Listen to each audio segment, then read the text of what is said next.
This is V-Victory channel. Don't forget to like, share and subscribe. Today we are going to see about Newton's third law of motion.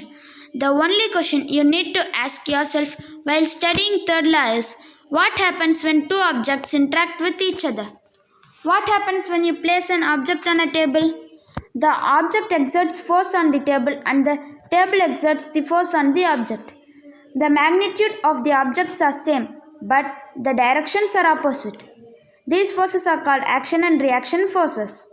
The force exerted by the object on the table was action force, and the force exerted by the table on the object was reaction force. That we saw here is nothing but the Newton's third law of motion. Every action has an equal and opposite reaction.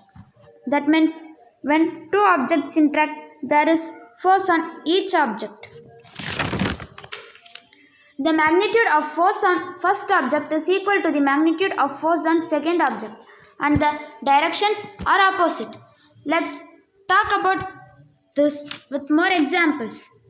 While the frog is swimming, it pushes the water back and the water pushes its body forward. Now, let me ask you a question. Imagine a bird is flying upwards. Will the Newton's third law apply here? Of course, the Newton's third law is applicable.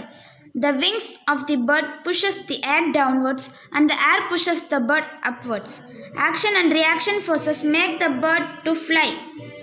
We take a last example to understand something interesting about Newton's third law of motion. What happens when a gun is fired? You are right. The gun exerts a forward force on the bullet, and the bullet exerts an equal and opposite reaction force on the gun. This exists in recoil of gun. It is a perfect example of Newton's third law. But hold on.